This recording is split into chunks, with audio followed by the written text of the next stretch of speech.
Donc on a intitulé cette table ronde des milieux au milieu, la ville de l'entre-deux, en partant du constat que les équipes, la majorité des équipes ici présentes établissent le même constat pour construire leur proposition. Et ce constat est que les villes, les territoires sont fragmentés en zones monofonctionnelles, fragmentés par les infrastructures routières ou ferroviaires, fragmentés aussi dans le rapport que ces territoires entretiennent avec la nature ou avec les espaces paysagers qui surviennent souvent entre ces fragments. Si la connexion, le lien est un thème récurrent des sessions Europan, le thème de la ville vivante introduit plus largement de nouvelles notions ou un nouveau lexique tels que écosystème, écotone, symbiose, milieu. Faire ville ou aménager la ville, pour ces équipes, n'implique donc plus seulement de fluidifier ou de connecter, mais de construire le milieu ou les milieux qui vont permettre à l'ensemble des êtres vivants d'interagir et aux vivants simplement d'éclore. Alors le milieu, c'est à la fois le milieu, c'est-à-dire le lieu interstitiel, le lieu intermédiaire de la relation à autrui, et également le milieu, c'est-à-dire le médium de la relation elle-même, l'outil qui permet l'interaction. Donc le milieu, c'est plus largement le rapport d'un être vivant à son environnement, et non l'environnement seulement. Pour construire ou renforcer ces milieux de vie, les équipes ont convoqué 3 types de réponses. La première revient à aménager les espaces de rencontre et de convergence qui vont permettre à une large diversité de temps, d'usage, de dessin, de cohabiter et même de communiquer. Ce sera l'objet de notre première séance de cette table ronde.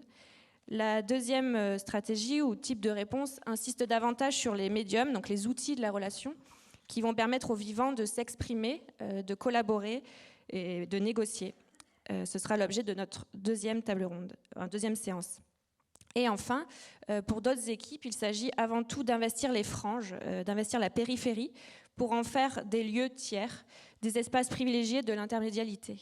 Ces projets investissent l'entre-deux et en font une épaisseur vivante, affranchie des relations au centre dense. Ce sera l'objet de notre troisième table ronde. Alors pour nos premières questions, on s'adresse directement aux équipes. Avec cette question, il y a un constat de la fragmentation des territoires. Vous avez dans vos projets trouvé des solutions, des formes de réponses en tout cas possibles pour répondre à cette problématique. Donc je me tourne vers River Strips, la Place Rose, et puis Short Stories from the Fragmented Cities, pour nous expliquer un peu comment vous avez travaillé cette question de la fragmentation, quelle forme de solution vous avez proposé. Bon, vous êtes libre de... C'est comme vous voulez. N'oubliez pas de vous présenter aussi. Avant de... Bonjour à tous, donc Marie Noudard pour le projet de River Strip de Bassins avec Lilia Blasco. Effectivement, on a travaillé sur le territoire de Bassins qui est complètement fragmenté, puisque vous le voyez sans doute sur l'image. Il y a d'un côté le port, donc du côté le long de la Garonne, donc la ville basse, et puis la ville haute, qui est donc le centre-ville de Bassins. Et le port et la ville sont complètement coupés en deux par la ligne à grande vitesse, par la LGV. Donc c'est vrai que quand on parle de fragmentation de territoire, on a là vraiment un cas très, très emblématique. Et donc on a voulu re-questionner effectivement cette fragmentation et partir du principe qu'en reprenant attache avec le paysage, avec le climat, avec la géographie, on pouvait essayer de retrouver une sorte de connexion. Enfin, l'idée, c'est vraiment de reconnecter la ville avec le fleuve. Et donc, ce qui nous a intéressés, c'est de se dire que on a d'un côté la ville haute avec ses propres usages, et de l'autre côté le port, qui est un territoire économique portuaire qu'on imagine souvent par nature complètement inaccessible et avec des usages extrêmement spécifiques. Et on a fait le pari de justement se dire qu'au contraire, ça pouvait être aussi un territoire auquel on pouvait accéder, qui pouvait être intéressant à regarder, et qu'on pouvait aussi venir installer un paysage, et que le paysage, il y avait bien évidemment un intérêt pour la question de la faune, de la flore, de la biodiversité, mais que ce paysage pouvait aussi avoir un intérêt économique. Et donc sur cette question de la fragmentation, on a vraiment cherché à partir du paysage et de lui donner une fonction, une vraie valeur, encore une fois, donc évidemment écologique, mais aussi économique, une valeur de loisir, un atout aussi pour les questions de mobilité. Et donc on a vraiment cherché à travers ce travail de grande bande paysagère, de reconnecter la ville au fleuve et d'y insérer des fonctions très, très, très diverses. Merci. Peut-être la place rose pour expliquer un peu comment vous avez travaillé sur cette fragmentation. Oui, donc Hélène Lecor, je représente l'équipe de la Place Rose. Donc nous, on s'est intéressé au travers de notre projet à la notion de place publique comme un lieu de convergence. Le site visé sur Quimper, c'est un pivot à l'échelle du quartier, de la ville et du territoire, mais aujourd'hui, il est beaucoup plus perçu comme un lieu de passage, de flux rapide, qui finalement a participé à sa déconnexion urbaine. Et venir y introduire une place publique, ça permet de valoriser par le vide l'existant, qui sur ce territoire a beaucoup de richesses historiques, culturelles, économiques et paysagères, mais qui ne sont pas vraiment visibles aujourd'hui, malgré leur résonance régionale, nationale, voire internationale. On peut penser aux faïenceries Henriot notamment. Et donc ce dispositif urbain, il a permis de reconnecter deux quartiers, deux interfaces qui sont très proches, qui dialoguent chacune avec leur grand territoire, mais qui ne communiquent pas entre elles. Donc on a deux quartiers, Locmaria qui est plutôt porté par l'Audet, le fleuve, et Rosemaria qui est plutôt porté par le mont Frugy et qui finalement agit et s'est toujours développé avec son paysage. Et donc qui ont développé une identité paysagère et naturelle forte avec ce paysage. Donc réfléchir à la place publique ici, par exemple sur Quimper et de manière plus générale, ça a aussi été un moyen de se questionner sur les usages qu'on y attribue et qu'on y développe aujourd'hui dans des villes comme Quimper, mais comme d'autres. Ce qu'on constate de manière générale, c'est qu'il y a un affaiblissement de ces espaces publics au profit d'usages uniques. On peut notamment penser à la voiture. Et donc ici, ça permet aussi de venir réintroduire la nécessité que déploient ces espaces dans nos villes. Merci. Et par contre, Short Stories from the Fragmented City, je pense que vous partez d'un autre pied en disant qu'il faut au contraire peut-être tirer parti de cette fragmentation et d'inventer de nouveaux modes de faire à partir de cette fragmentation. Ouais, tout à fait. Nous, on a pris un peu la direction inverse, de partir du constat de cette fragmentation, mais de se dire qu'on pouvait s'en saisir comme une opportunité, qu'il ne fallait pas d'abord repenser la totalité des fragments, voir comment ils allaient interagir entre eux, pour les renforcer et partir de leur spécificité propre. Et ça, en fait, ça vient c'est la porte du Hainaut, c'est le bassin minier. Et le bassin minier, c'est un territoire qui s'est développé très très vite autour d'une infrastructure un peu monofonctionnelle, mais qui était très dense, qui avait un impact très très fort sur le territoire. Donc beaucoup de voies ferrées, des autoroutes, des corons, des équipements. Donc finalement, un urbanisme très éparpillé, qui est déjà très fort, dont on pouvait tirer parti en faisant résonner chaque fragment entre eux sans chercher à... donc il y a une impossibilité de rassembler l'ensemble du bassin minier dans une très très grande histoire, mais plutôt de partir de chaque fragment. Donc on a développé il y avait 4 sites, ça marchait aussi par rapport à la demande, il y avait 4 sites proposés, et on a essayé de voir comment chaque aménagement pouvait avoir un impact un peu plus grand que lui-même, donc en partant des questions spécifiques de chaque fragment, des besoins et donc des vitalités déjà existantes, voir comment en leur donnant une dimension juste un petit peu plus large, comment ça pouvait peut-être avoir un impact territorial. Vous pouvez peut-être juste décrire un fragment que vous avez pu... Donc un fragment, c'est donc le bassin minier. Voilà, c'est une très très grande infrastructure. Toutes les mines, qui ont émergé un peu comme ça au milieu des champs, et ça vient en fait de la géologie et de la continuité du minerai. Ça a généré des grandes infrastructures d'extraction, d'acheminement jusqu'au bateau. Et en fait, aujourd'hui, cet outil de production est disparu. Donc on n'a que des morceaux de cette infrastructure qui reste, mais qui n'ont plus de sens en tant que tout. C'est comme si c'était une machine dont il manquait le but de la machine.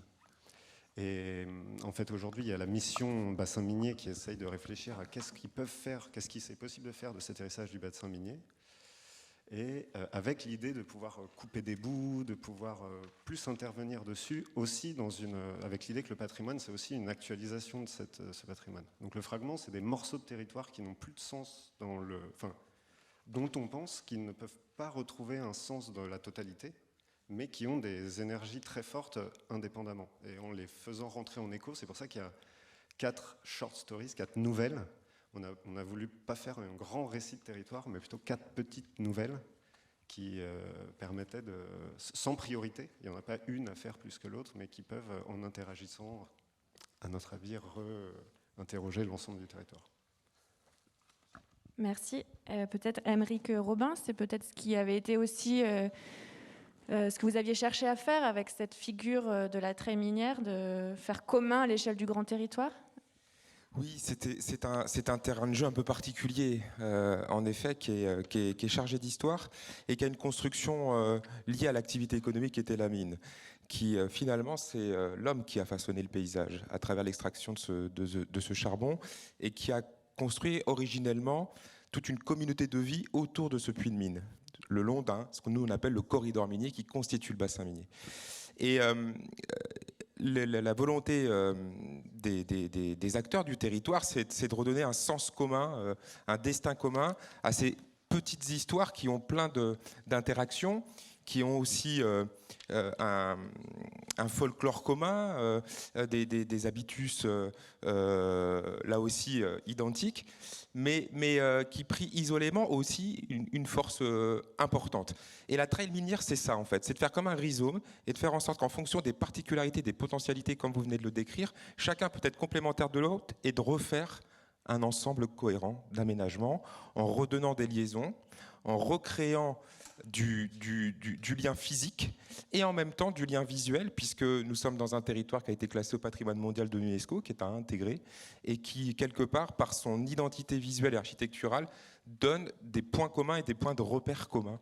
Donc c'était tout ce travail qu'on a trouvé intéressant et formidable dans l'approche, qui a été finalement de revenir à l'objectif que nous affichions avec la mission bassin minier, qui consiste à dire comment on peut se refaire ce destin commun en gardant les spécificités et que la force énergétique que vous avez évoquée de chacun de ces points pouvait faire un ensemble cohérent. Très bien, merci. Et donc à Quimper, on a compris que l'enjeu était un petit peu différent. Là, on est sur un site beaucoup plus restreint. Et c'est vrai que l'espace public est un enjeu majeur.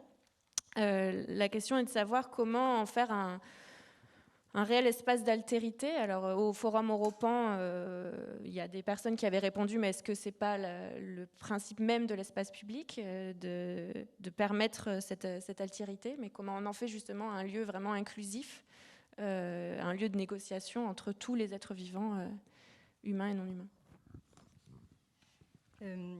La question est difficile, hein. Je pense qu'on n'a pas de réponse unique. Ce qui est intéressant aujourd'hui, déjà dans la question, il y a une sorte de contradiction, c'est-à-dire l'espace public est par essence l'espace commun. Il est partagé. Est-ce qu'il a vocation à être autre chose que le reflet de la société ? Pour autant, la question est comment faire ? Ça veut bien dire qu'il y a une intervention quelque part et que si on laisse faire naturellement les choses, en tout cas la question le sous-entend, peut-être qu'on ne va pas totalement dans la bonne direction ou qu'en tout cas ça ne crée pas forcément un lieu commun qui soit toujours souhaitable. Comment faire ? Il y a plein d'outils qui ont été utilisés au fur et à mesure des années de manière plus ou moins habile. Je pense qu'il y a déjà la question de la géographique, c'est-à-dire un même espace public avec une même morphologie, etc. Selon où il n'aura pas du tout le même effet. À même dessin, un espace public au sein d'un quartier, disons, où chacun a déjà l'habitude de vivre entre soi, n'aura pas le même effet qu'un espace public qui est à la lisière entre deux quartiers, par exemple, ou entre l'espace urbain et l'espace non urbain. Il y a aussi un travail sur la morphologie. Selon ces caractéristiques, on pourra créer ou non un lieu capable d'absorber différents usages, qu'ils soient imaginés au départ ou qu'ils vivent leur propre vie. On a également la question de la matérialité, finalement. Est-ce qu'on doit faire un espace minéral, végétal ? Et selon l'orientation qu'on prend, on ne crée pas forcément le même terreau pour un milieu humain ou un milieu autre qu'humain. On parle du vivant, effectivement, c'est à qui on s'adresse. Donc en fait, à toutes les échelles de la conception, j'ai envie de dire, dont on est un peu des professionnels, soit concepteurs, soit maîtres d'ouvrage, on a plusieurs leviers. Pour autant, j'ai l'impression qu'aujourd'hui, dans les débats, les questions sont moins sur le dessin que sur le récit, enfin sur l'impalpable en fait, c'est-à-dire ce qu'on saisit le moins, c'est pas le dessin justement, mais quel est le récit, l'activation des usages qu'on peut imaginer, comment on crée voilà, finalement l'étincelle du départ qui permet déjà de faire en sorte que les personnes, et le vivant et le non-vivant se rencontrent, qu'il y ait un espace qui soit partageable. Comment on active tout ça au départ, mais j'ai l'impression surtout, c'est comment on crée un terreau, enfin finalement où l'œuvre dépasse son maître, c'est-à-dire que ça vive sa propre vie. C'est là que c'est extraordinaire, je pense. C'est quand justement on n'a pas tout saisi au départ, qu'on a peut-être créé l'étincelle, qu'on a peut-être dessiné des choses qui permettent, qui soient capables, mais pour autant que ça dépasse et que finalement ça vive sa propre vie, et que du coup ce soit l'expression de la société au sens large. Vincent Josso, j'aimerais bien vous interroger sur la notion justement de commun. On voit que c'est un peu une notion qui apparaît en filigrane dans ce type de projet, notamment pour travailler sur l'aménagement de la diversité. Donc peut-être avoir une réaction sur cette notion de commun et savoir pour vous dans quelle mesure est-ce que ça vous semble être une notion pertinente pour penser la diversité, pour penser la complexité, l'altérité, et dans quelle mesure est-ce que cette notion atterrit aujourd'hui dans la fabrique urbaine. Est-ce que vous utilisez notamment cette notion de commun urbain, enfin. Alors oui, on l'utilise, on n'est pas les seuls.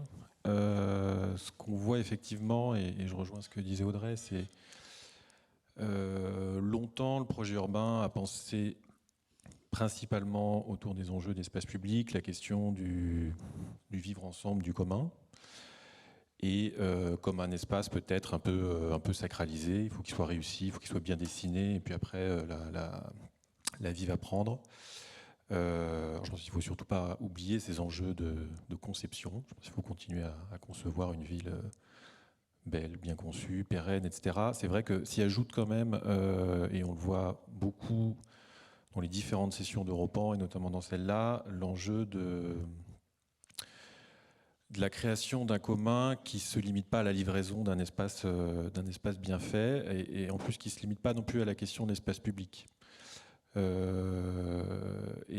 moi je suis très attaché à la question du programme. On voit que avec certaines échelles de projet, il y a une vraie tendance des équipes à aller vers la question de créer du commun aussi à l'intérieur des bâtiments, ce qui est finalement une question assez, elle n'est pas nouvelle. Là aussi, il y a la question de l'équipement public qui a toujours été là, mais derrière la question du commun, il y a aussi la question des tiers-lieux, alors qu'il y a une question potentiellement qui résiste bien à la définition, tu le sais bien, qui veut quand même dire quelque chose, qui donne lieu à des interprétations assez différentes là, selon les projets qu'on a pu voir dans cette session, et qui incarne aussi ce besoin de créer du commun, du coopératif dans les projets, aussi à l'intérieur de ce qui se passe dans peut-être un certain type de nouvelles programmations, qui laisse, et c'est là que c'est pas évident pour les concepteurs, je pense, une large part à l'indétermination, parce que tout ça c'est beaucoup une question de processus.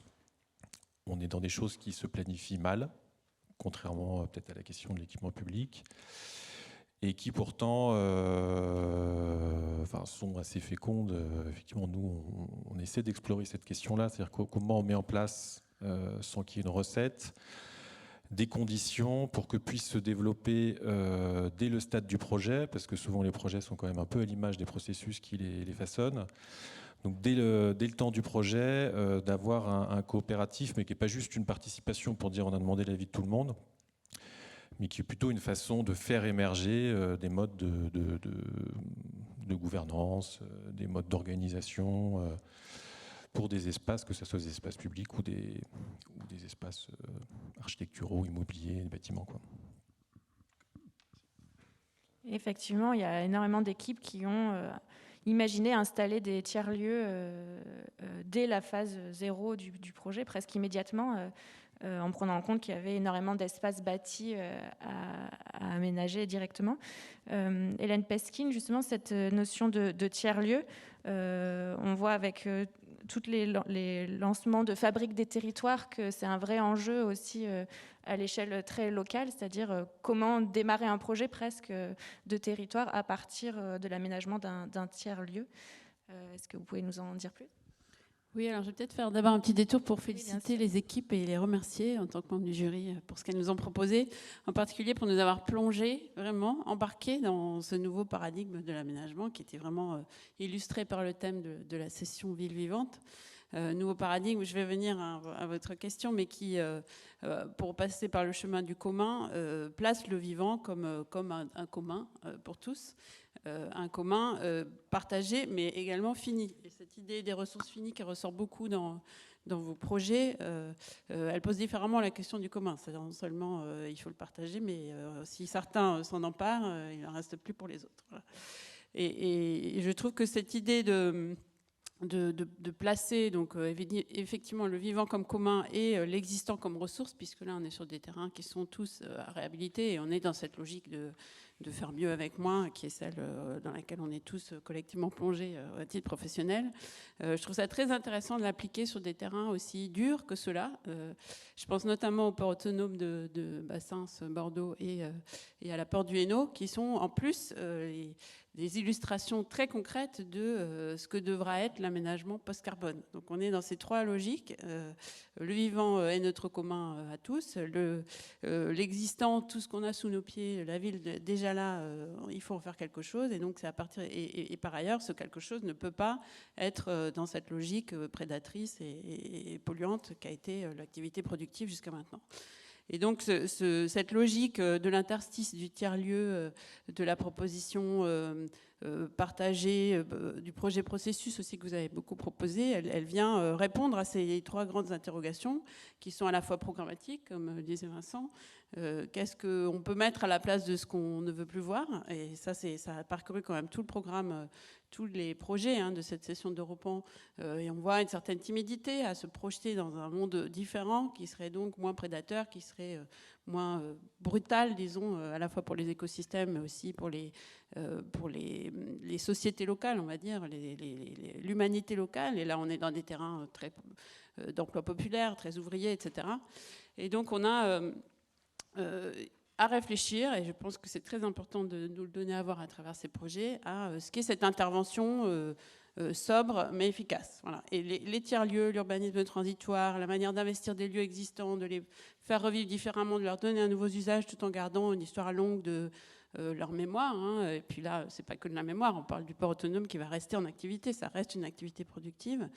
Et ben c'est un des outils qui apparaît les plus opératoires finalement pour aller vers un autre chose qui ne doit pas être trop définitif, parce qu'on a un peu peur du définitif aujourd'hui et de ce que ça produit, et qui en même temps doit répondre à des usages, et ce sera mon dernier point, c'est qu'on ne peut pas non plus renoncer à faire, on ne peut pas non plus renoncer à accueillir des logements, à accueillir des activités, à faire fonctionner en l'occurrence ces territoires productifs, à donner, à avoir des espaces de vie collective. Et j'ai beaucoup aimé votre expression que l'espace public est le reflet de la société.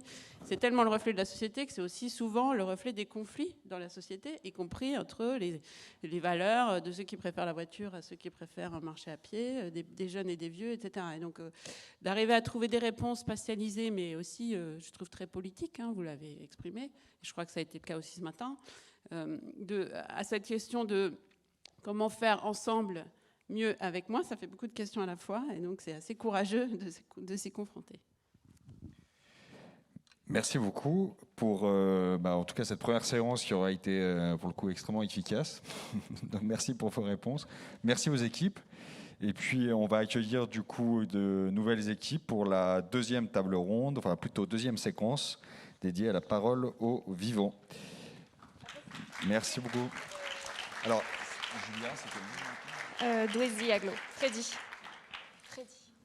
Donc mes premières questions en fait concernent c'est des questions à la fois simples et complexes. Dans le cadre de vos projets, vous avez donné la parole aux habitants. Alors plutôt pour N'attends pas la métropole, Douaisis Aglo. Et puis comment est-ce que vous avez donné la parole aux vivants en général, ce qui est un peu plus compliqué, pour Valais Mutuel Niort. Bonjour. Donc Salomé Capirchio pour N'attends pas la métropole. Alors tout d'abord, avant de commencer à donner la parole à proprement parler aux habitants, on a voulu leur donner une place dans le projet. C'est-à-dire qu'on a essayé de conserver des espaces de vide, des espaces capables dans le projet et des programmations à co-construire avec les habitants. Donc, par exemple, dans la réhabilitation de la Tour de l'Âtre et ses 72 logements, nous avons reconfiguré les typologies existantes pour générer des espaces mutualisables. Alors, on y a imaginé toute une série de programmations comme des chambres d'amis, des espaces de garderie, des salles de jeu, toute une série de programmations, mais qui en réalité seront des programmations à co-construire encore une fois avec les habitants lors du processus de réalisation du projet. Ensuite, pour que la parole des habitants puisse prendre place dans le débat correctement, il nous semble important qu'elle soit mise en place de façon progressive.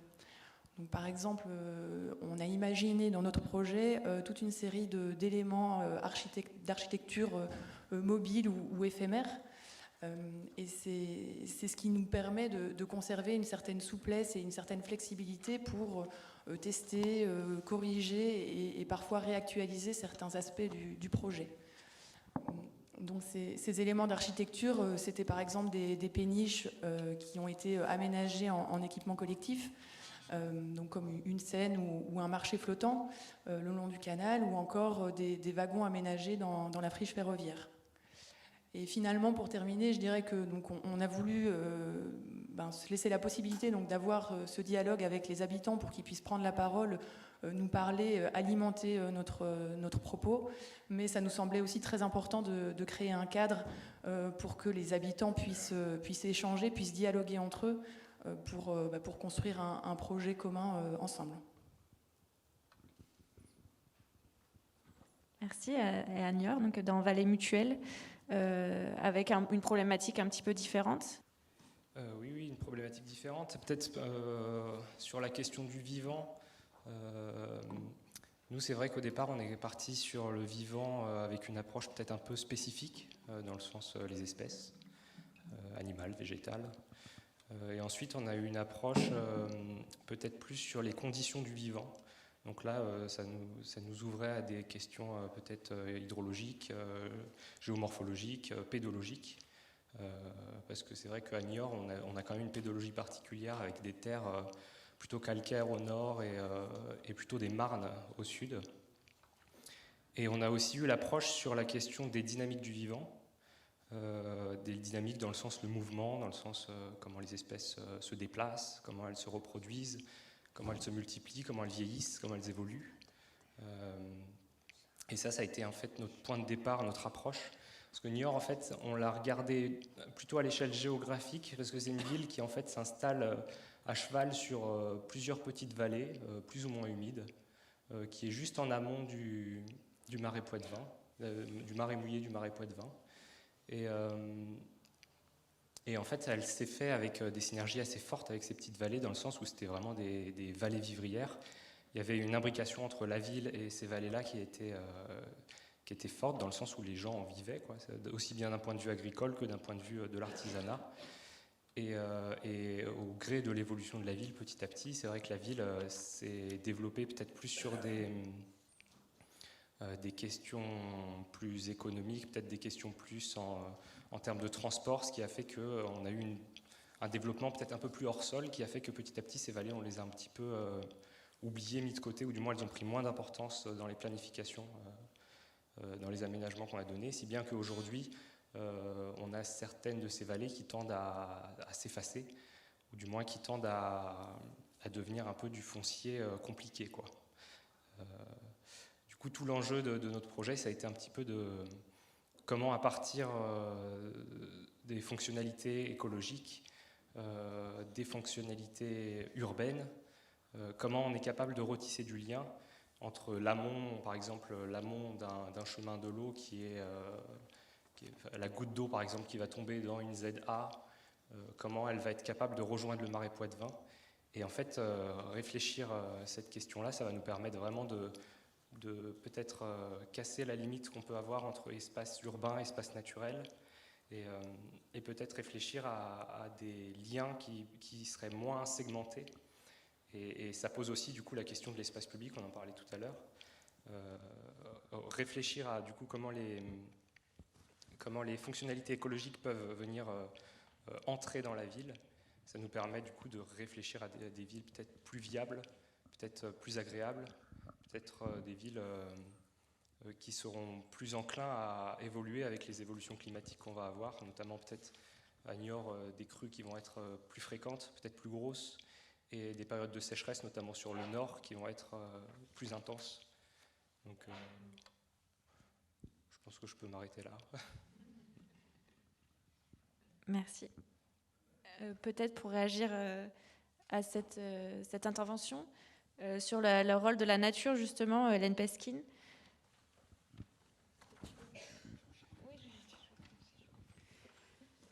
Oui, moi je suis frappée aussi, en voyant ces différents projets, de l'effet de génération par rapport à cette question, génération COP21 peut-être, génération Extinction Rébellion, je ne sais pas, mais en tout cas une entrée assez fracassante des questions climatiques, géographiques, naturelles au sens naturaliste, écologique, dans la vision spatiale du projet urbain. Et vous êtes des concepteurs de projets spatials, de projets urbains, même s'il peut y avoir dans les équipes des paysagistes, des urbanistes.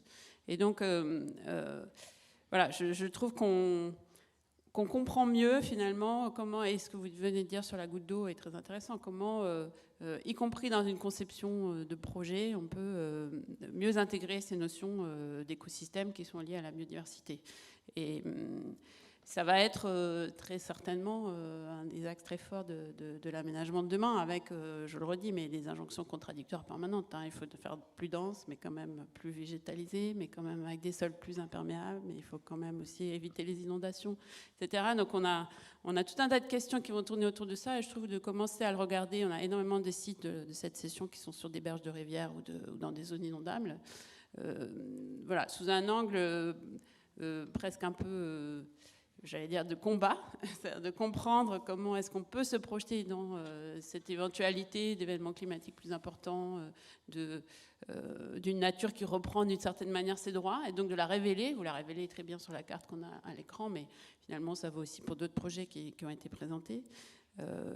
À la fois je trouve ça courageux et je trouve ça très porteur et très intéressant, et j'espère que ça va être précurseur d'autres méthodes de conception, et évidemment du côté des maîtres d'œuvre, des concepteurs que vous représentez, mais aussi du côté des maîtres d'ouvrage, c'est-à-dire de se projeter dans une infrastructure ou une ville qui n'est pas toujours contre, mais ou qui se défend contre la montée de la mer par une digue, ou contre les évolutions des rivières par des systèmes d'infrastructure, mais qui aussi fait avec. Voilà. Et je pense que voilà, il nous reste l'étape de on fait avec, mais on fait quand même, parce que c'est ce que je disais tout à l'heure, mais on voit que ça rend timide, ça rend les choses un peu plus difficiles, un peu plus peut-être inhabituelles, donc il faut trouver les alternatives qui sont crédibles dans cette nouvelle manière de voir le territoire, mais vous nous donnez déjà à voir, y compris en termes de représentation, ce que pourrait être cette nouvelle manière de concevoir l'espace.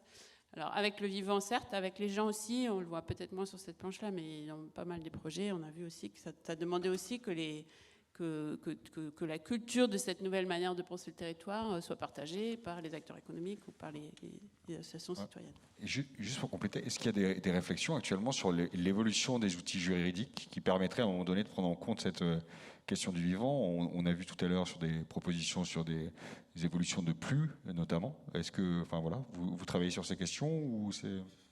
Alors, en tout cas, au PUCA, puisque nous on est plutôt en amont de la réglementation, on a lancé un programme de recherche sur la relation entre biodiversité et urbanisme à l'échelle de l'îlot. Donc il y a bien cette idée de donner des clés pour les concepteurs de la rénovation urbaine ou du projet urbain au sens large, et notamment par exemple de la revitalisation des friches, sur la manière dont l'implantation des bâtiments permet ou non de préserver ou de reconquérir de la biodiversité en ville, au sens purement écologiste, donc écologique au sens naturaliste, je veux dire passage des espèces, diversité biologique, profondeur de terre végétale. Il y a même une des recherches, on est autour de 6 recherches différentes, certaines parlent de pollinisateurs, d'autres de faune et de flore. Une s'intéresse à la trame du sol, avec les vers de terre en l'occurrence. Est-ce qu'on peut mesurer des qualités qualité de sol dans certains espaces urbains et de regarder si c'est lié à la manière dont l'espace urbain est conçu et aménagé et géré, parce qu'il y a aussi cette question de la gestion. Oui, on a lancé ce programme pour essayer de donner un peu des clés de compréhension et des clés de conception pour l'avenir. Dans les documents d'urbanisme même, c'est plutôt à l'échelle territoriale, à travers les trames vertes et bleues, que cette question a été largement soulevée depuis le Grenelle de l'environnement. Et puis à l'échelle plus locale du bâtiment, sont aussi des questions qui sont de plus en plus mises en valeur, à la fois par la qualité de l'évapotranspiration dans les espaces publics qui permet de rafraîchir l'espace urbain, dans les bâtiments qui eux-mêmes se parent d'une végétation, alors je ne sais pas s'il faut l'appeler de la biodiversité, c'est peut-être un peu ambitieux, mais en tout cas qui se végétalise beaucoup. Nous, notre travail, il porte plutôt sur l'échelle du quartier et donc de celui qui va être un peu la clé de la revitalisation urbaine des prochaines années, y compris dans la transformation peut-être des lotissements, des espaces périurbains, on y reviendra sans doute, mais peut-être demain des friches commerciales, etc., où cette question de comment on arrive à articuler des fonctions urbaines d'accueil au sens d'activités diverses et des fonctions écosystémiques vont devoir s'articuler. Et Vincent Josso, à l'échelle territoriale, est-ce que vous pensez qu'il faudrait aller jusqu'à donner une personnalité juridique à la nature? Je ne sais pas si vous suivez un peu le Parlement de la Loire, ou en tout cas les questionnements qui sont autour de ce fleuve et de l'idée de lui donner une personnalité juridique. Oui, alors, on n'est pas acteur du Parlement de la Loire, mais c'est quelque chose qu'on a regardé d'assez près. Donc pour mémoire, c'est une initiative qui est conduite par le Polo et qui est une approche, on va dire culturelle, mais au sens très large du terme, autour de la Loire comme élément naturel qui passerait du statut d'objet à celui de sujet. Alors la Loire elle-même, hein, c'est le résultat de réflexions qui existent depuis maintenant 50 ans. Hein. Je crois que c'est dans les 70 que les premiers juristes se sont posé la question de cette existence juridique. Alors c'est vrai qu'aujourd'hui, ça porte plutôt à des échelles qui sont des grandes échelles territoriales et naturelles. Enfin, il y a un précédent assez connu en Nouvelle-Zélande qui est le fleuve Wanganui, je ne sais pas comment ça se prononce. Je pense qu'on est à l'orée d'une phase où cette question de donner la parole aux vivants, mais quasiment au sens propre du terme, est un chantier qui est en face de nous. Et comme ça, de façon un peu intuitive, je le pense très, très opérant. Enfin, il y a un travail à faire sur la réglementation et on est tous jusqu'au cou là-dedans. Je pense qu'il y a effectivement à explorer du côté du droit et de cette question de recréer une hiérarchie des normes entre les droits des différents vivants, de l'humain et du non-humain, du droit et aussi du côté de la fiction, parce que intégrer l'ensemble des vivants, alors sans évidemment couper la parole aux vivants, aux habitants, hein, qui sont là, qui ont une légitimité, mais d'organiser une forme de délibération entre ces différents vivants, notamment au travers du pouvoir de la fiction, ça me paraît être un chantier qui est totalement devant nous et qui est totalement stimulant et qui me paraît presque le seul à même de concilier les enjeux qu'Hélène vient de citer, c'est-à-dire continuer à faire sans opposer en gros les besoins d'habitants de plus en plus nombreux et de donner une place là-dedans à la nature. Et l'arsenal juridique actuel, il ne suffit pas. Quand on fait une étude d'impact, elle intervient a posteriori. Et on essaie plutôt de démontrer a posteriori qu'on n'a pas trop abîmé le vivant. Mais essayer, pas uniquement à des échelles territoriales, mais y compris à des échelles de projets urbains, de prendre le point de vue de la nature, de prendre le point de vue d'une abeille, par exemple, dans un projet urbain, y compris à travers des dispositifs qui peuvent être des dispositifs de jeu de rôle. Moi, ça me paraît un défi extrêmement stimulant et dont on peut tirer beaucoup, je pense. Merci. Justement, par rapport à ça, par exemple, Philippe Descola dit que c'est non seulement peut-être une personnalité juridique à donner à la nature, mais c'est aussi prendre soin des collectifs qui eux-mêmes prennent soin de cette nature. Si on parle de l'abeille, ça serait de prendre soin des apiculteurs. Et ça revient à la question un peu de donner aussi la parole à l'habitant. On en a un petit peu parlé tout à l'heure sur Douaisis-Aglo, où il y a énormément de réponses des équipes qui donnent la parole aux habitants avant tout. Donc peut-être que Freddy Cachemarac, vous pouvez revenir sur cette parole à donner à l'habitant. Pourquoi ces territoires-là de bassins miniers font que les habitants sont plus que jamais des ressources aménagées, et comment leur donner la parole au-delà peut-être des processus participatifs que l'on connaît. Alors, j'ai envie de dire, d'abord, je suis content d'être à côté d'Aymeric Robin. On est tous les deux du bassin minier, on est solidaires dans le bassin minier, mais j'ai envie de dire, il y a un grand conflit actuellement intellectuel, c'est comment on relie la théorie de la relativité à la théorie quantique. La théorie de la relativité, elle est dans la porte des NO. On est sur une grande échelle où on peut espérer atteindre les 30% dont on a parlé ce matin de zones naturelles. La théorie quantique, elle est dans notre quartier, parce que là, on est réduit à une très petite échelle, où quasiment la nature n'existe quasiment plus, quoi. Donc, déjà, c'est intéressant de savoir comment, dans le bassin minier, on va pouvoir utiliser ces deux réflexions et faire le lien entre les deux. Alors, vous me parlez des habitants, effectivement. Ce matin, les deux équipes qui ont précédé, elles nous ont mis en place des schémas, finalement, à suivre, collectifs, etc., avec une procédure à respecter. Ici, avec ce projet, on est plus sur une démarche un peu plus pragmatique, où on pose des jalons sur des sujets très précis dans le quartier, et sur lesquels, effectivement, il faut faire venir la parole des habitants. Alors, on va s'engager, notre objectif, c'est déjà d'essayer on a l'intention de mener une étude sociologique sur le quartier pour essayer de définir effectivement ce qu'est la part de travail informel dans ce quartier. Parce qu'il y a des gens aujourd'hui qui vivent de cette manière-là et on ne s'en est pas préoccupé beaucoup jusque maintenant. Donc on veut comprendre comment il fonctionne. Le travail a été fait sur les quartiers de Roubaix dans la métropole lilloise. Il est intéressant de savoir comment ça se passe dans le bassin minier avec une configuration qui est différente, hein. Donc on va essayer de creuser ces aspects-là, et puis après, à partir de là, effectivement, il faut essayer de savoir comment on va pouvoir exploiter tous les potentiels. L'eau, le canal, quel habitat sur le canal demain. Alors quand on va vers la zéro artificialisation, ça offre des ressources intéressantes, hein, pour l'avenir. On a des ensembles bâtis qu'il va falloir préserver, qu'il va falloir reconquérir. Et on a effectivement tout un milieu, tout un tissu. Ça, c'est la force du bassin minier. C'est le tissu associatif, permanent, existant, partout. On a des ressources, les élus disposent de ressources sur le territoire qui vont nous permettre d'aller chercher ça.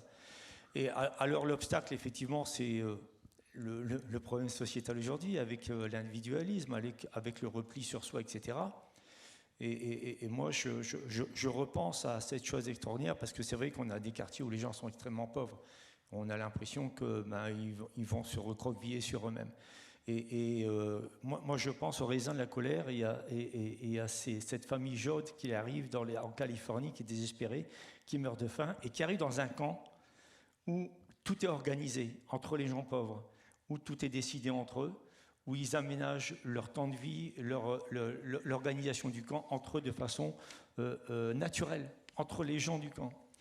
Et je me dis que ce sont des gens qui étaient dans une extrême pauvreté. Les leçons des États-Unis du début des années 1900, elles doivent être réfléchies pour la façon dont on doit aborder les choses aujourd'hui.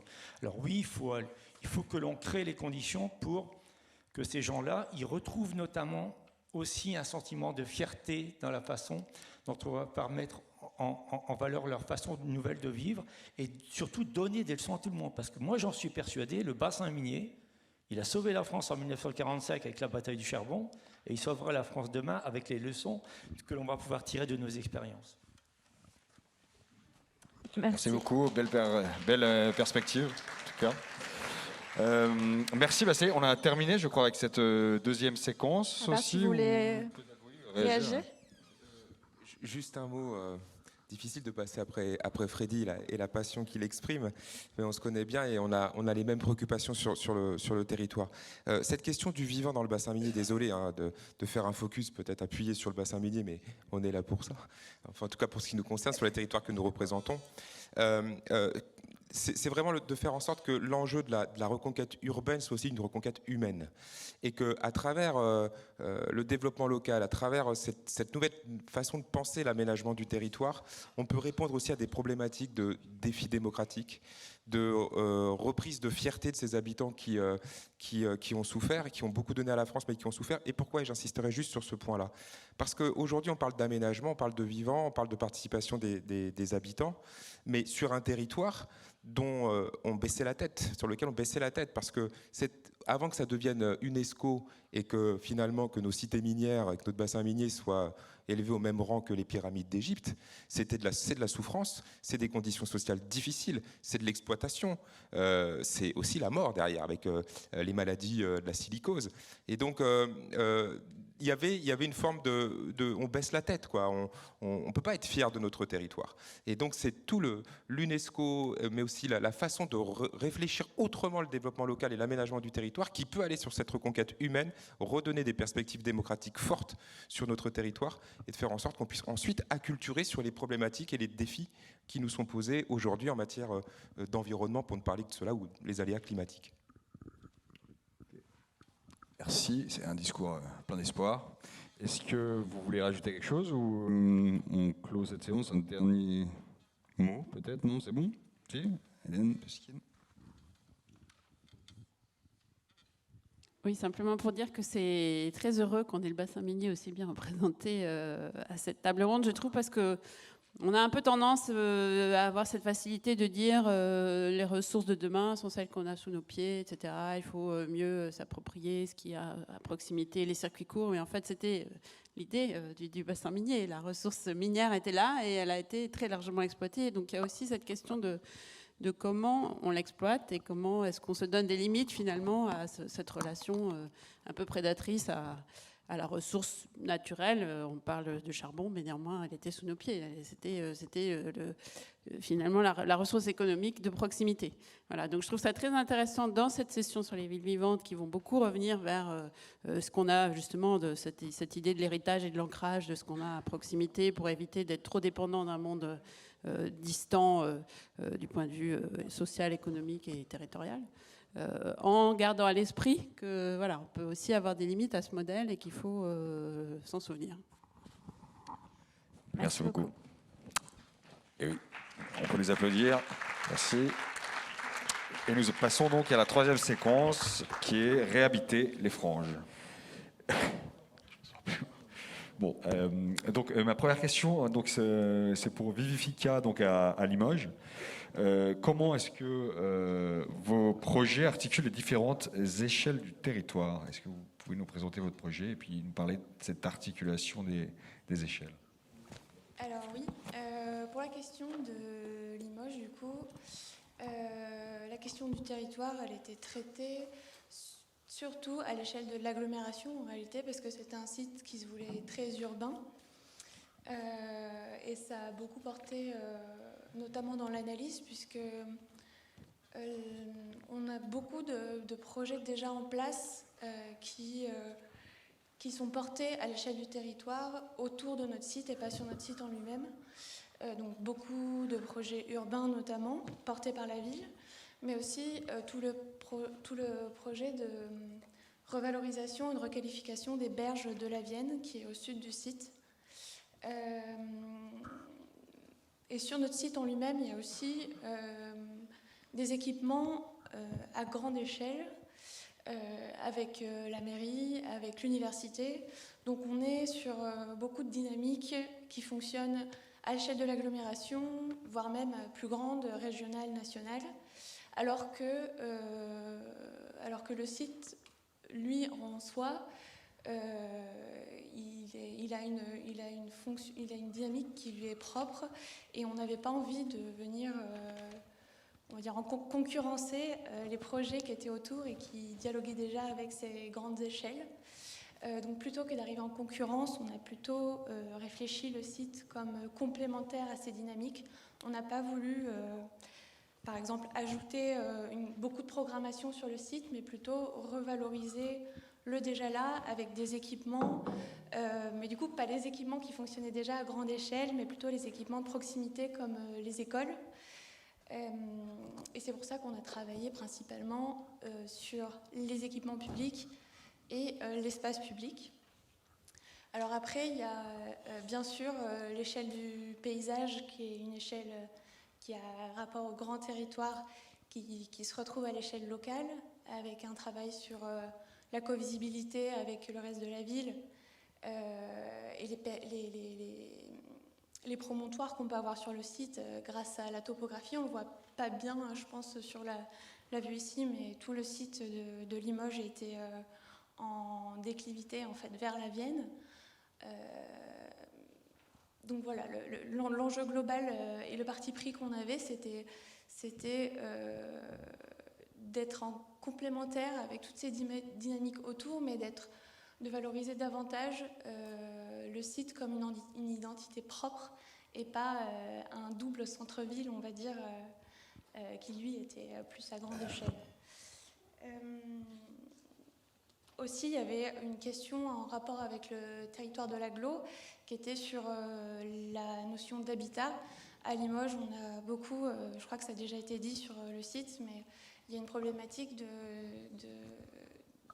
pas un exode, mais en tout cas de vacances en centre-ville, parce que les habitants cherchent davantage le modèle de la maison qui se trouve en périphérie, donc qui questionne les thématiques de l'étalement urbain et du pavillonnaire autour des agglomérations, et donc de la désirabilité de l'habitat en ville. Et ce site, il s'y prêtait bien parce qu'il y a un ancien tissu de faubourg. Donc on a notamment une opération à l'intérieur du site où on travaille cette question de l'habitat à petite échelle, mais avec une certaine densité en écho avec le tissu du faubourg en ville. Voilà, pour ce qui est du site de Limoges. Merci. Ouais, on voit bien quand on travaille sur la question du vivant qu'on est obligé de travailler encore plus peut-être sur une diversité d'échelles, hein, de l'insecte, de l'abeille jusqu'aux écosystèmes planétaires. Et peut-être cette question s'adresse plus à aussi Olna, Centripète et puis l'Arc des Vivants. Comment est-ce que vous avez justement travaillé cette articulation des échelles et notamment les systèmes de dépendance? Bon, Béatrice Saladic de l'équipe Olna Centripète. Donc pour vous introduire un peu les contextes dans lesquels on a travaillé, on est dans les territoires de la métropole clermontoise, dont Olna, il se situe un peu à l'interface entre la grande entité paysagère de la plaine de la Limagne et la métropole de Clermont-Ferrand, avec le télan de fond de la chaîne de puits des volcans d'Auvergne et aussi les parcs naturels de Mont de Livradois-Forêt. Et donc, dans cette situation un peu d'interface avec les corps métropolitains, qui est la ville de Clermont-Ferrand, et la plaine de la Limagne, on a une position vraiment stratégique et qu'on a voulu mettre en valeur dans notre projet, dans le sens de pas que ce soit plus une ville périphérique complètement dépendante de Clermont-Ferrand, et malgré sa taille, que ça devient comme un cas d'étude qui pourrait s'appliquer à d'autres villes qui contourent un peu cette métropole, enfin la ville de Clermont-Ferrand. Donc aussi, ce qui est par rapport au vivant, notre 3 sites de projet étaient situés dans des positions singulières, un peu dans une espèce de membrane autour de centre-ville historique.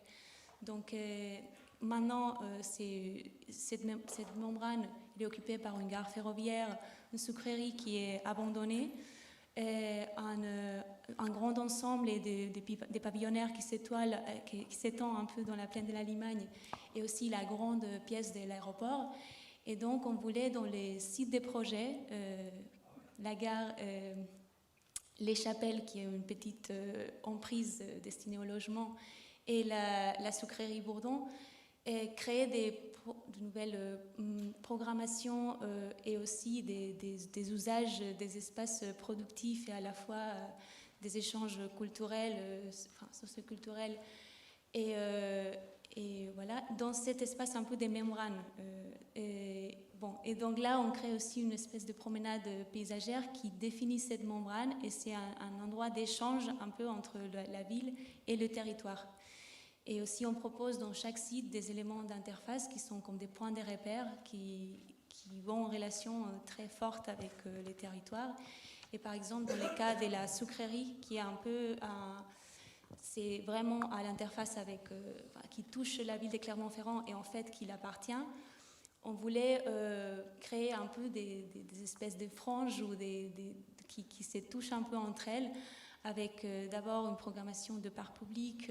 Les bâtiments désaffectés pouvaient être occupés par des espaces productifs et à la fois culturels liés à la recherche agroalimentaire, parce qu'on a vraiment un anneau productif qu'on voudrait profiter pour Aulnat, pour se servir de cet anneau productif pour amener des produits frais à Aulnat. Et de cette manière aussi, avec le bassin un peu qui touche l'autoroute et la ville de Clermont-Ferrand, créer un peu une espèce de membrane qui se diffuse et qui crée cette relation avec le territoire. Donc c'est... Voilà. Merci. Peut-être l'Arc des Vivants, il faut continuer là-dessus. Donc, Marie Ludman pour l'équipe Arc des Vivants. C'est vrai que de ce que tu viens de dire, il y a beaucoup de choses qu'on retrouve.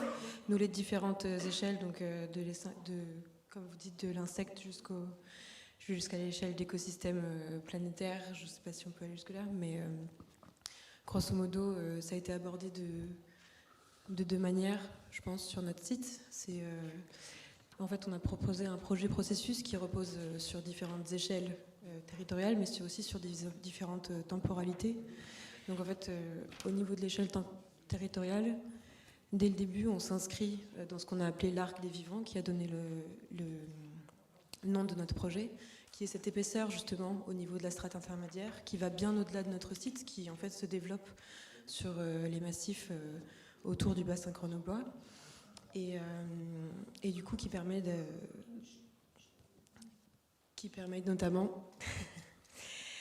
notamment d'aborder donc ces différentes échelles du vivant, mais aussi non vivant, parce qu'on va s'attarder sur la géomorphologie et des choses de ce type.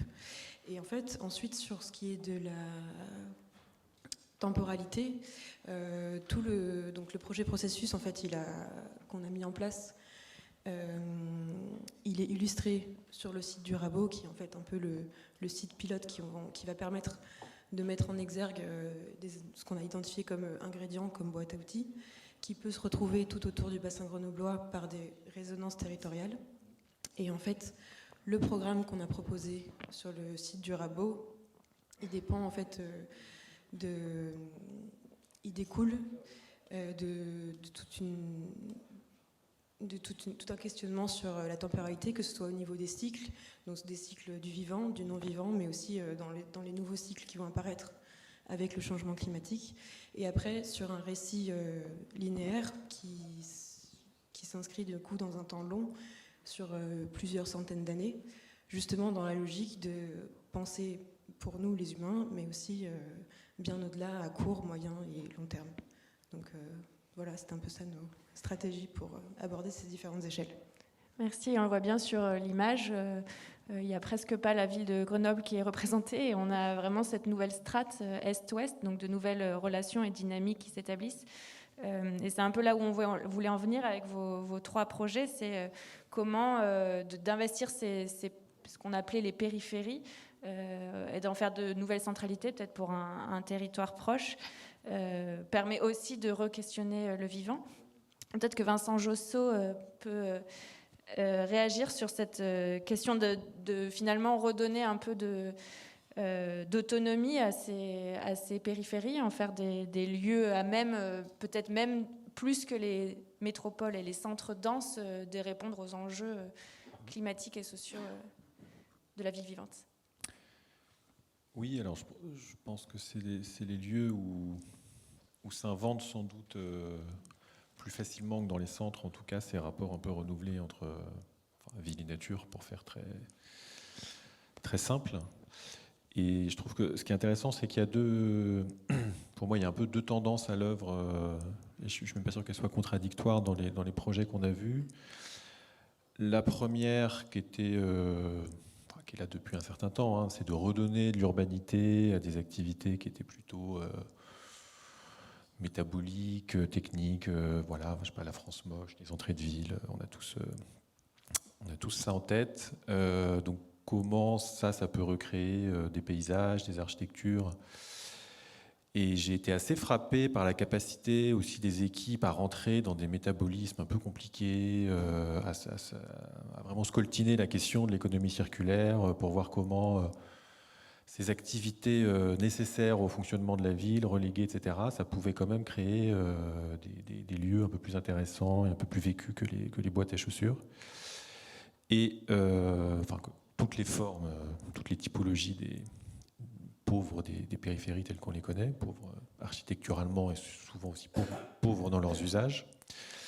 Et il y a une autre tendance que je trouve au moins aussi intéressante, c'est celle du réensauvagement de certaines de ces périphéries, et d'accepter que dans certains cas, c'est la nature qui reprend le dessus. Alors évidemment, le zéro artificialisation nette, je pense, va pousser à ces jeux de rééquilibrage entre de l'urbanité à retrouver dans certaines fonctions et puis du naturel qui, dans certains cas, dont il va falloir accepter qu'ils reprennent le dessus sur des fonctions qui sont maintenant moins importantes ou caduques. Oui, je pense qu'il y a un grand sujet aussi de réensauvagement à Pont-Aven. Alors, sans parler du projet qui avait complètement décidé de détruire la friche pour donner la place à la nature, mais comment s'emparer justement de cette question de... à la fois, effectivement, c'est encore plein de contradictions, comme Hélène Peskin l'a rappelé, mais à la fois, on a un bâti, on a une dalle qui est là et dont il faut... qu'il faut utiliser pour investir avec de nouveaux usages, et en même temps on a une nature qui a aussi envie de reprendre ses droits, notamment avec ces chauves-souris qui ont élu domicile dans l'usine. Est-ce que vous pouvez nous en dire un peu sur peut-être cette dualité qui persiste et comment la ville, par exemple de Pont-Aven, peut la traiter? Oui, alors c'est vrai qu'on a des nouveaux habitants à Pont-Aven qui sont très joyeux d'une certaine façon et très envahissant, parce que on a découvert dans la friche qui est celle de l'objet de l'Europan que c'était un processus un peu long, puisque c'est une friche qui est en attente depuis 30 ans, dans laquelle il ne s'est pas passé grand-chose à part des activités pas forcément légales, je dirais. Et du coup, on a découvert en y rentrant la première fois après avoir acquis cette friche au niveau de la commune, qu'il y avait des colonies de chauves-souris et des chauves-souris très renommées et très protégées. Donc maintenant, effectivement, la question se pose de savoir est-ce qu'on favorise l'humain, le non-humain, et est-ce qu'on va pouvoir réussir à concilier une architecture qui doit se développer, puisqu'effectivement, zéro artificialisation nette, c'est l'opportunité, puisqu'on est une friche qui est comme un espèce de gros paquebot, qui me faisait penser, à toute proportion gardée, excusez-moi de la comparaison, mais un peu à notre île Seguin. Et on a ce gros paquebot de bâtiments, et maintenant, qu'est-ce qu'on en fait? Alors certains, effectivement, dans les projets qui avaient été retenus, il y en avait un qui voulait bien garder les murs, mais qui plantait tout l'ensemble. Voilà, c'était un projet un peu manifeste comme ça, qui posait la question de savoir comment on reconstruisait dans ce lieu, ou est-ce qu'il fallait reconstruire dans ce lieu. Alors aujourd'hui, on est sur des questions un peu plus mitigées, bien sûr, puisque on a très envie de nature, de retrouver en tout cas une géographie à ce lieu qui est aussi, comme on l'a dit plusieurs fois, le lieu des peintres, le bois d'amour, donc quelque chose de très fort pour la commune de Pont-Aven, et en même temps qui est totalement fermé aujourd'hui. C'est un bloc qui est univoque, et il faut arriver à faire avec l'existant, à retrouver des percées, à retrouver cette nature qui s'échappe et que l'on voit réapparaître, donc soit par la faune, mais aussi par la végétation qui repart un peu à droite à gauche. Voilà, donc c'est tout un travail, tout un processus, parce que là, effectivement, on va être dans un projet, je pense, processus également, avec un gros investissement pour savoir ce qu'il faut retrouver du sol construit, du sol à renaturer, et bien sûr des usages et un programme à mettre en place. Et je dirais qu'on est très attendu par la ville de Pont-Aven, puisque, comme je vous le disais, ça fait 30 ans que ce lieu est fermé, et qu'en même temps, c'est un lieu de mémoire très importante pour la ville, puisque l'activité de conserverie était à Pont-Aven une grosse activité. Il y avait les minoteries, effectivement, avec les moulins dont Magnétisme Salin parlait tout à l'heure, mais il y a aussi toute l'activité de conserverie. Donc beaucoup d'habitants ont travaillé dans ce lieu et y sont attachés, et en même temps n'ont qu'une envie, c'est de donner un grand coup de pied dans tous ces murs et de retrouver une image changée à l'entrée de ville de Pont-Aven. Voilà, je ne sais pas si j'ai... Réhabiter les franges, c'est aussi réapprendre à habiter ce que certains appellent les non-lieux, donc ces zones industrielles, ces zones d'activité, ces ports, ces infrastructures routières, ces centres commerciaux. Donc là, je me tourne plus vers Symbiotic Boom, et pour savoir comment est-ce qu'on peut faire de ces non-lieux, a priori, de nouveaux lieux, ou plutôt de nouveaux milieux de vie. Voilà. Bonjour, Michaelis Montarnier, je représente Symbiotic Boom. Donc c'est vrai que la question que vous posez, elle se retrouve aussi, et je la retrouve dans vos analyses sur vos territoires, qui soient périurbains, qui soient des positions stratégiques mais enclavées, qui soient dans des systèmes où l'équilibre doit être rétabli. Nous, à Bassins, on a cette problématique, cette question d'un territoire qui est très performant. On a un système économique qui est en place, un port qui a une industrie, une technologie très performante, qui arrive à être en lien avec toute la France de par son ingénierie. Tout ce qui est produit est à la fois proche et éloigné, mais qui, de l'autre côté, Bassins est quand même éloigné de ses habitants. Et pourtant, la distance, elle est très proche, distance géographique. Donc on a des systèmes monofonctionnels, vous le soulignez, ces non-lieux qui sont un peu la manifestation de cette mondialisation.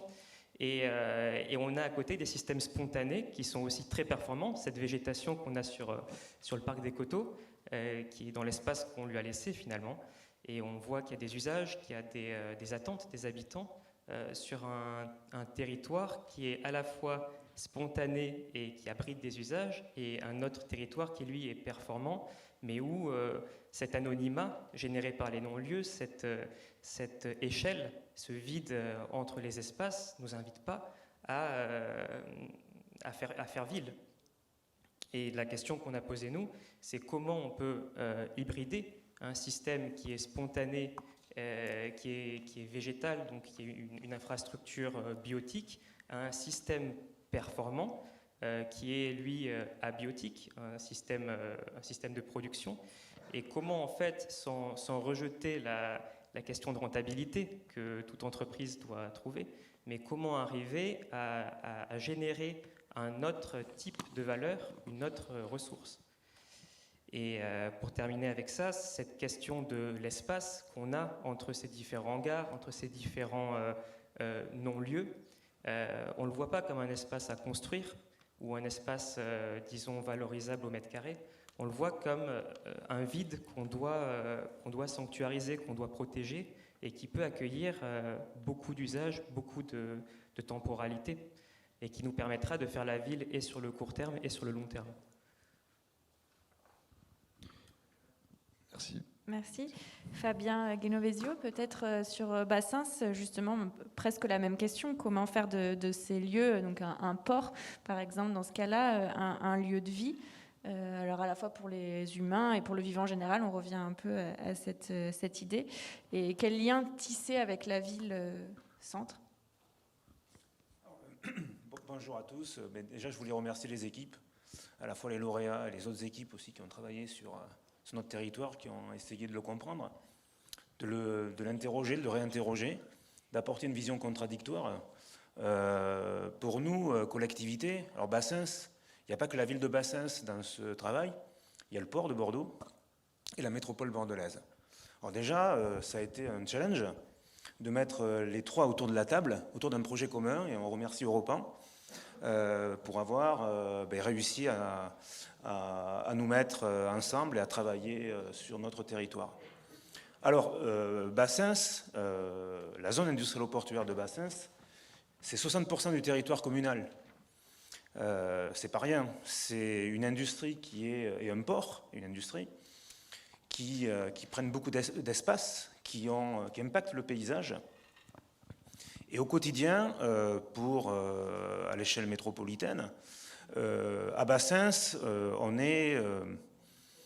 on fait partie d'un mode de développement des années 60, 70, 80, avec une industrie lourde qui imprègne le paysage, je l'ai déjà dit, mais aussi une industrie qui peut non sexy, on va dire, en comparaison avec certaines technopoles. Mais cette industrie, elle est imprégnée sur ce territoire. Elle a du sens. Elle fait partie de notre identité communale, métropolitaine. Elle fait partie de l'ADN. Et cette industrie est en transition à l'heure actuelle. Alors les acteurs le savent, que ce soit le port, les industriels eux-mêmes. On avait une industrie qui était très carbonée, en lien avec les hydrocarbures, que ce soit la chimie lourde, la chimie fine. Et on est dans une stratégie de décarbonation, voire une transition énergétique.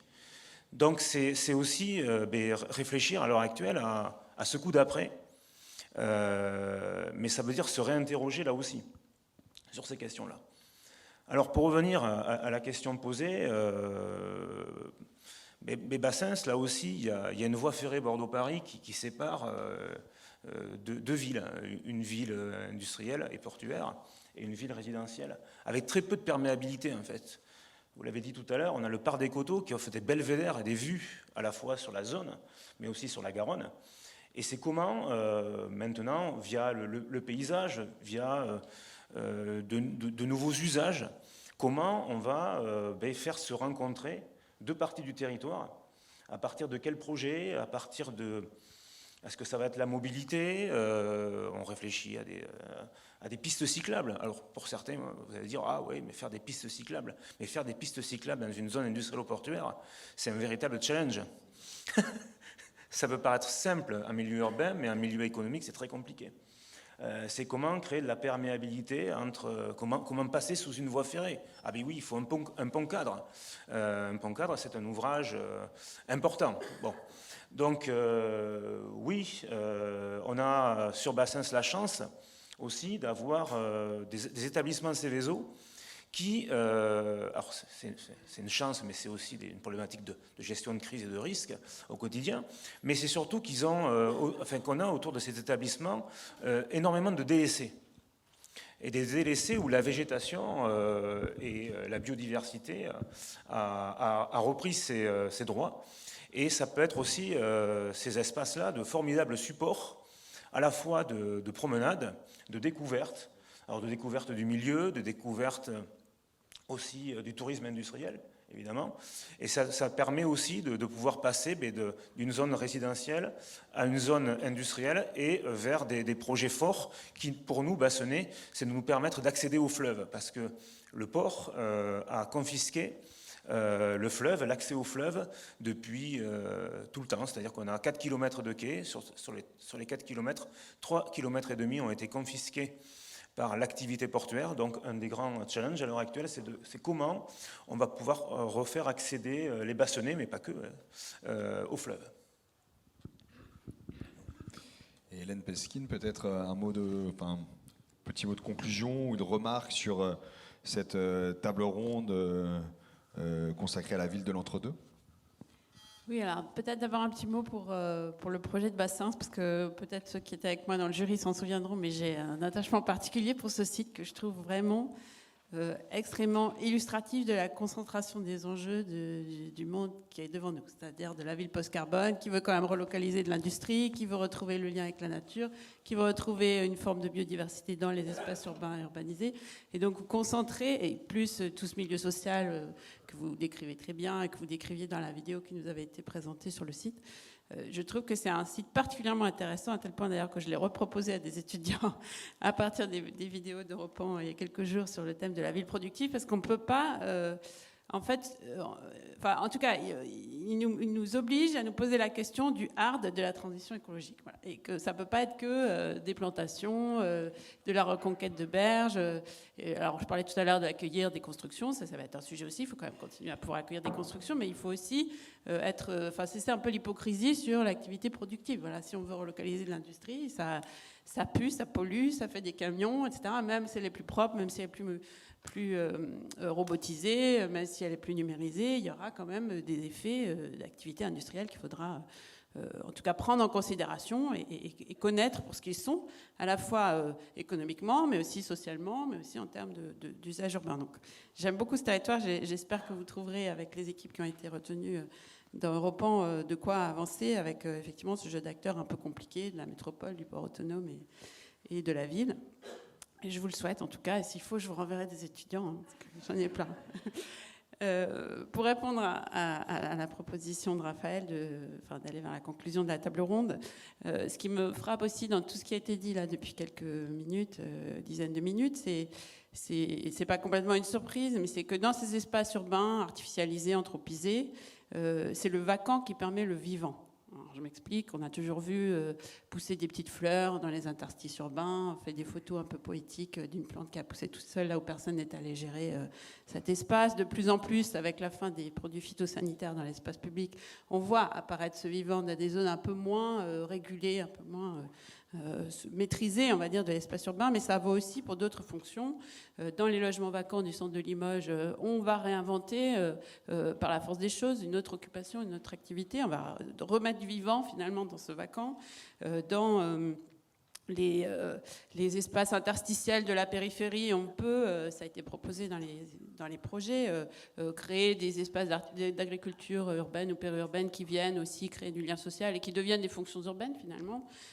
Et puis à la plus grande échelle des territoires, voire nationales, les vides des uns deviennent les pleins des autres. Les espaces agricoles sont là pour faire vivre une partie des populations par leur activité vivrière. Les espaces forestiers stockent le carbone. Les espaces de captage d'eau permettent d'accéder à l'eau potable. Et la question de l'eau, on en a rapidement parlé, mais dans les années à venir, va être cruciale pour l'ensemble du fonctionnement des territoires urbains et ruraux et agricoles. Et donc les enjeux, on parlait un peu de conflits dans l'espace public, mais dans l'espace agricole, les conflits de l'eau vont apparaître aussi, y compris dans les pays occidentaux. Donc la manière dont on comprend différemment le rapport entre les vides et les pleins, je trouve que pour les concepteurs que vous êtes, architectes, urbanistes, paysagistes, c'est assez crucial dans la manière dont on conçoit, puisqu'on travaille sur l'espace.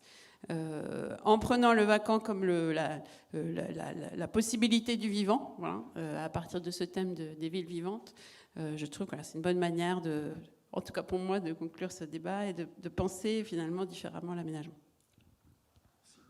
Merci beaucoup. Ainsi se clôture, oui, en tout cas, votre séance. On va donner la parole à Trung Mei, qui va nous amener à une vision peut-être plus européenne de cette question.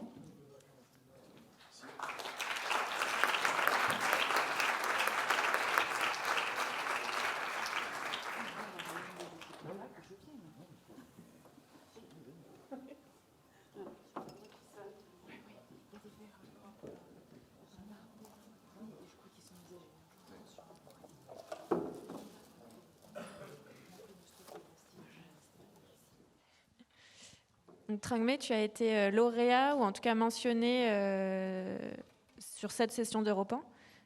Oui, merci de m'avoir invité. J'ai eu la chance d'être sélectionné pour Europan 15 et Europan 16. Et sur les deux séances, mes projets portaient l'intérêt sur le même thème, c'est le tiers Léo, le tiers paysage, qui sont, enfin, dans le projet Europan 15, je concentre plutôt sur les échelles territoriales, et le 2016, je concentre plutôt sur l'échelle architecturale, mais il y a un point intérêt en commun. En 2015, l'idée, c'est le projet portait à l'intérêt sur la collection des lieux vacants, comme vous avez dit, sur les lisières entre les différents tissus urbains, le tissu rural, avec les zones pavillonnaires, le soutien agricole.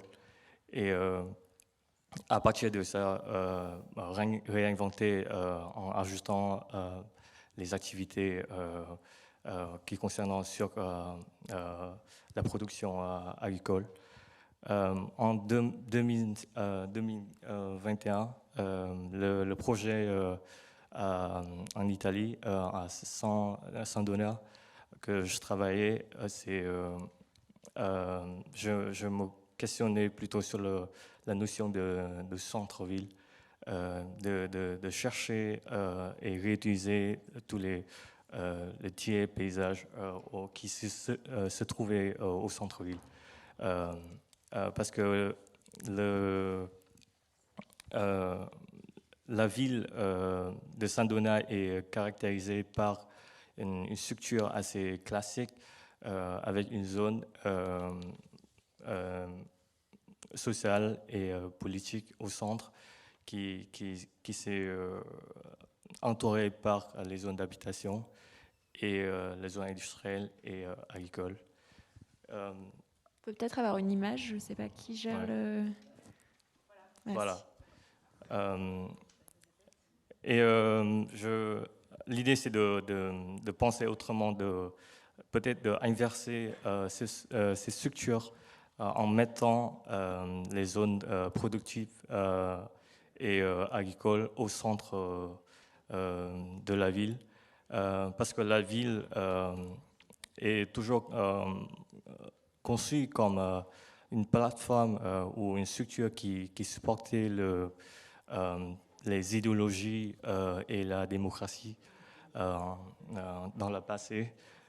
Et la ville de notre temps est en train de faire face à des autres difficultés et d'autres challenges comme le changement climat. Et c'est pour ça la manière qu'on concevoir et construire la ville doit être pensée différemment. Et l'enjeu de ce site, c'est de retransformer une gare routière au centre-ville en un lieu plus productif. C'est un lieu déjà, je considère que c'est une difficulté parce que la ville n'a pas du tout une identité, et de transformer un lieu d'échange, du transport en lieu d'échange culturel et social est notre enjeu. C'est pour ça j'essaie de traiter le bâtiment pas comme un obstacle, mais comme une interface, de jouer avec les deux tiers du bâtiment. Le premier partie, c'est plus ouvert, c'est plutôt extrovert, qui accueille les activités sociales et commerciales.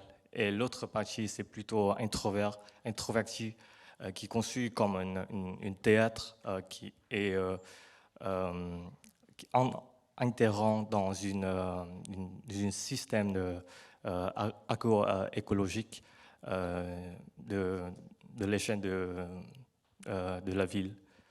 Et ça permet de créer une ambiance d'un campo. C'est comme un campo, c'est un élément urbain remarquable à Venise et dans la région Veneto en général.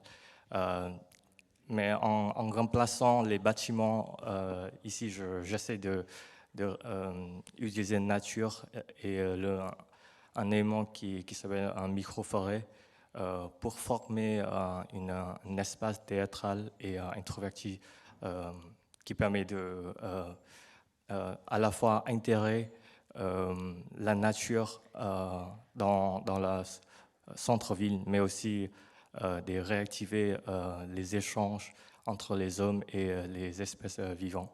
Merci beaucoup. Voilà. Merci. Ça nous a donné un autre point de vue qu'on n'avait pas eu pour le moment, c'est comment aussi on utilise les tiers paysages qui sont dans les centres denses pour aussi diversifier ces territoires et amener de la diversité. Merci. Merci. On va...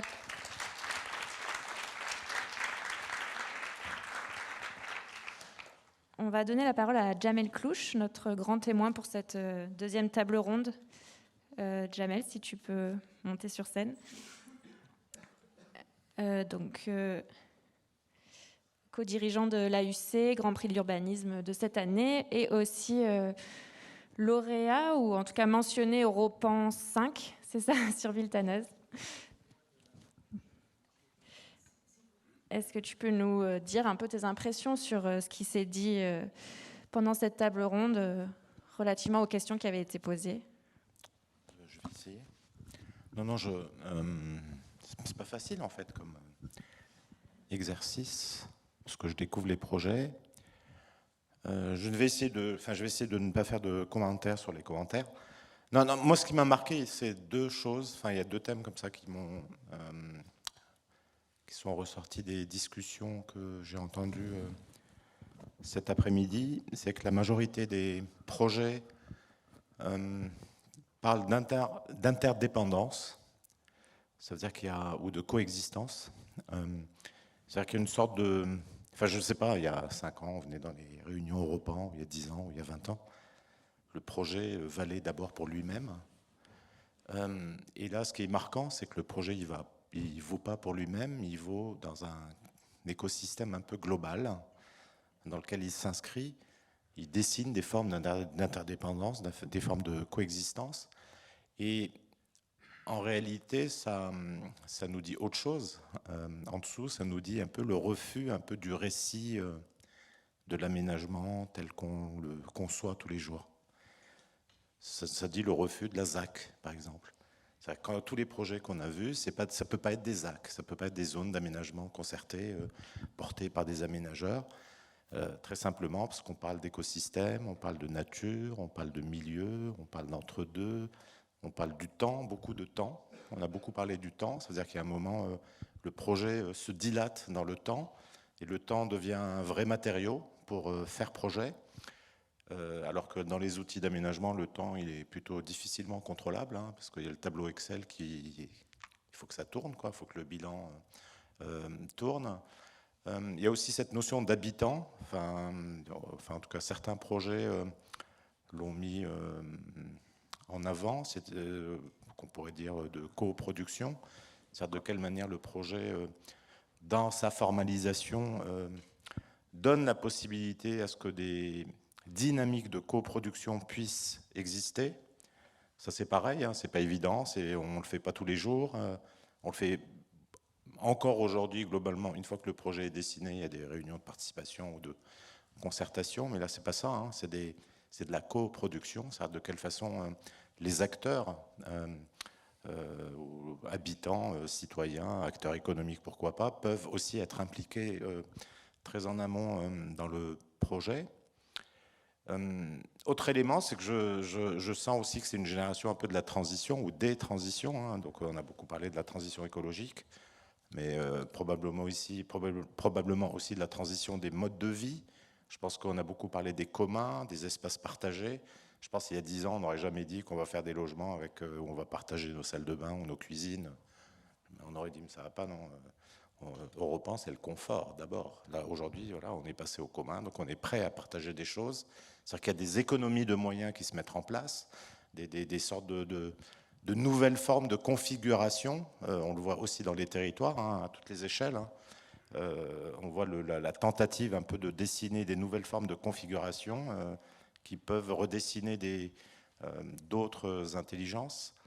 Il y a aussi le premier projet, alors je ne sais plus où c'était, comme il y en a eu tellement, je crois que c'était dans le bassin minier, qui parlait de ces situations, un peu de ces fragments, short stories of fragments, quelque chose comme ça.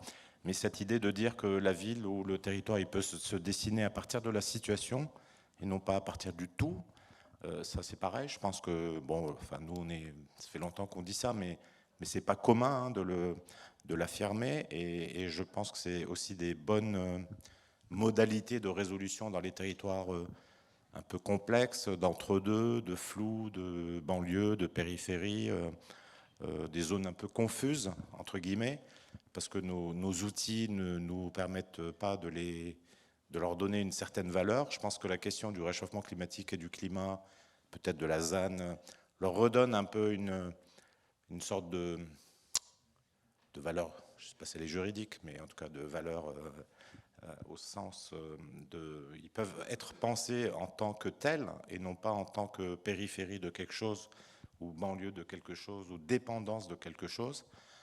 Donc ça c'est pareil, je pense que c'était assez marquant dans les projets, c'est-à-dire que de chaque projet émanait un peu la construction d'un monde. Enfin, moi je trouve qu'aujourd'hui, un peu notre métier hein, d'architecte ou d'architecte urbaniste, ce que je suis, c'est un peu construire des mondes.